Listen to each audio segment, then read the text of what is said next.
नमस्कार। आज मैं चर्चा करूंगा बिहार विधानसभा चुनाव का और राष्ट्रीय लोक मोर्चा का। राष्ट्रीय लोक मोर्चा उपेंद्र कुशवाहा का पार्टी है और वह एनडीए के घटक दल के रूप में काम कर रहे हैं और लगभग 5-6 सीटें उपेंद्र कुशवाहा को इनमें मिल सकता है, यही संभावनाएं दिख रही है। अब उपेंद्र कुशवाहा घटक दल में वो 5-6 सीट स्वीकार करेंगे अथवा नहीं, ये तो आगे देखना है। लेकिन अगर उसके अंदर में रहते हैं और तो हम संभावनाएं तलाशते हैं उनकी जीत का, कि अगर एक विधानसभा में इस तरह से मत की संख्या है जाति आधारित, क्योंकि बिहार में जाति का गणित काम करता है चुनाव में, इसलिए हम जाति के आधार पर एक करेंगे कि उनकी जीत की संभावनाएं क्या बनती है। तो अगर 11% ब्राह्मण, 10% यादव, 16% कुशवाहा और 4% कुर्मी, अति पिछड़ी जात 28%, मुस्लिम 14%, दलित 15%, अगर ये आंकड़ा बनता है विधानसभा चुनाव में, तो अब एनडीए गठबंधन से कुशवाहा का टिकट देते हैं, तो अब ये इंडिया गठबंधन भी कुशवाहा को टिकट दे देता है। तो उस पोजीशन में क्या होगा, और इधर बीएसपी यादव को टिकट दे दिया, मुसलमान को टिकट इधर से मिल गया, तो क्या आंकड़ा बन सकता है, लगभग जीत का आंकड़ा क्या हो सकता है, ये चीज हम तलाशने की कोशिश करेंगे यहाँ पर। और वही देखिए कि ये मैंने एक आंकड़ा दिया, इसमें आप देख रहे हैं कि ब्राह्मण यहाँ पर 11% है, लेकिन इधर प्रशांत कुमार भी हैं। हालांकि मुस्लिम कैंडिडेट है, लेकिन कहीं ना कहीं प्रशांत कुमार के नाम पर 2% वोट इधर उधर हो सकता है, लेकिन कुशवाहा जी को 9% वोट मिल जाएगा और 10% वोट जो है अपना कुशवाहा जी ले लेंगे, क्योंकि राष्ट्रीय लोक मोर्चा से लड़ रहे हैं, तो कुशवाहा जो है अधिक से अधिक वोट करेगा, तो इसमें राष्ट्रीय लोक मोर्चा में करेगा, इस कुशवाहा जी को करेगा, तो 10% वोट मान लेते हैं उसको भी, और 10%, 4% ये वोट मान लेते हैं कुर्मी को, और 10% अति पिछड़ी जात में से वो 10% वोट वो ले लेंगे, तो 10% वो वोट ले लेंगे, और 2% मुसलमान को वोट तो मिलेगा नहीं, दलित का वोट 2% मिल सकता है, उससे ज्यादा मिलने की उम्मीद दिखाई नहीं पड़ता है। और इंडिया गठबंधन को देखिए, 6% कुशवाहा की वोट इधर आ गया और 10% वोट आ गया यादव का, क्योंकि 10% से यादव का वोट नहीं आएगा, करीब 8% आएगा, यादव का वोट 4% यहाँ भी आ जाएगा, 4% वोट यहाँ आ गया यादव का, तो 10% मान लिया जाए कि इनको भी अति पिछड़ी जाति का वोट मिल गया, अति पिछड़ी जाति का 10% और यादव का 8%, और 3% इनको दलित वोट मिलेगा, और मुसलमान के वोट इनको 9% मिलेगा, क्योंकि इधर वोट मुसलमान को नहीं जाएगा और बहुत कम वोट इधर जाएगा। मान लिया कि ये 4% वोट इधर जाएगा मुश्किल से प्रशांत कुमार में, बाकी वोट इधर ही जाएगा, आरजेडी के साथ ही मुसलमान का वोट जाएगा। तो ये देखते हैं कि ये इसका आंकड़ा हो जाता है 36 और उनका आंकड़ा 35। अब देखिए ये यादव कैंडिडेट बीएसपी लड़ा रही है, तो इसमें 4% यादव का वोट आ गया, और ये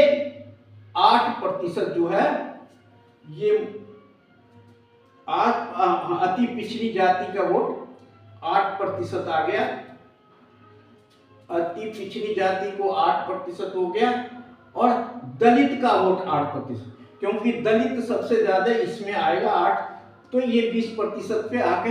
यहाँ रुक जाते हैं। और ये मुसलमान की 4%, दलित का 2%, और ये 3% अन्य वोट मिलाकर के 9% होता है। इससे ज्यादा इनको वोट मिलने की उम्मीद दिखाई नहीं पड़ता है। और यहाँ पर कांटे की मुकाबला होता है, इंडिया गठबंधन और एनडीए गठबंधन के बीच कांटे की मुकाबला होता है, इसमें कोई भी जीत सकता है। अगर यही आंकड़ा अगर थोड़ा सा उल्टा हो जाए, बदल दिया जाएगा, तो क्या होता है वो देखिए आप।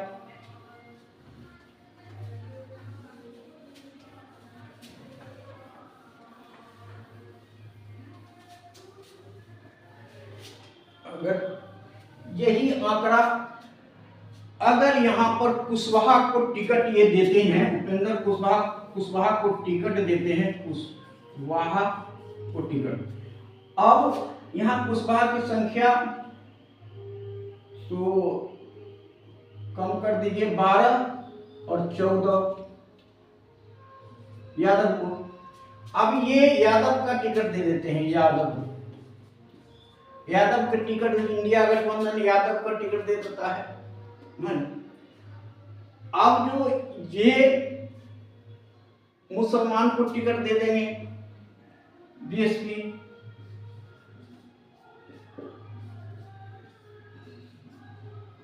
मुसलमान को टिकट दे देता है,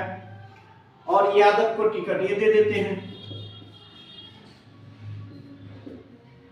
तो ये फिर क्या बनता है, इसका फिर जीत का आंकड़ा कैसा बनता है, लगभग उसी तरह का है, लगभग बेसिस चेंजिंग नहीं, मैंने जाति आधारित में बेसिस चेंज नहीं की है, लेकिन मान लिया जाए इसी तरह का है, तो फिर जीत का आंकड़ा कैसे बदलेगा। तो अब यहाँ देखिए कि ये पूरे के पूरे 12% कुशवाहा का वोट आ जाता है यहाँ, और ये 9% वोट आ जाएगा। ब्राह्मण को 2% मुश्किल से वोट इधर आ जाए, तो प्रशांत कुमार के नाम से आ जाए तो आ जाए, 9% वोट तो पूरा मिल जाता है, और 4% कुर्मी का वोट मिल जाएगा, और 10% वोट अति पिछड़ी जाति का मिलेगा ही। अति पिछड़ी का वोट दोनों में जाएगा लगभग, और दलित का वोट, क्योंकि दलित का वोट उधर भी मिलेगा इधर भी मिलेगा, क्योंकि मुस्लिम कैंडिडेट बीएसपी दे दिया है, तो इसमें दलित आधा वोट इधर भी, दलित का उधर भी जाएगा इधर भी आएगा। तो मान लिया जाए कि इसमें भी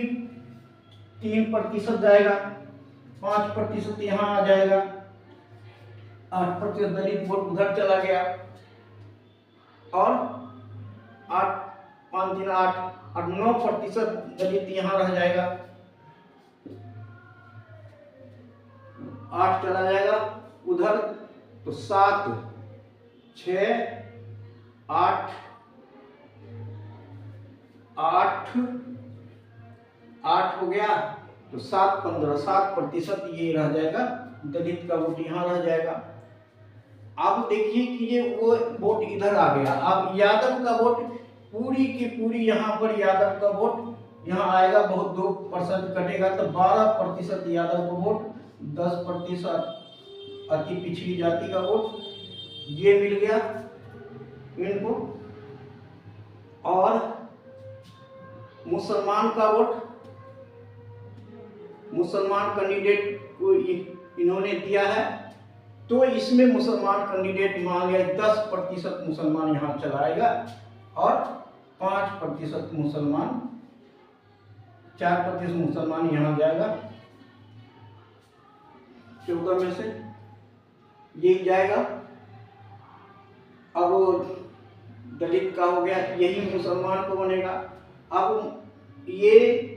दलित में से और इसमें से पिछड़ी जाति का वोट मान लिया जाए कि इनको 6%, 2% इधर भी मिल जाएगा, यादव का वोट 2%, यादव को 2% इधर यादव को मिलेगा, 2 ब्राह्मण को मिलेगा, यही वोट इधर मिलेगा। तो यहाँ पर देखिए जीत का आंकड़ा क्या बनता है, ये देख लीजिए कि 12, 20, 21, 25, 35, 38% यहाँ आ गया, 38% इनको मिल गया। और यहाँ पर बनता है 20 और 7, 4, 11, 31% वोट यहाँ बनता है, 31%, 31% वोट यहाँ बनता है, 31% वोट यहाँ, 6 और 7, 10, 17,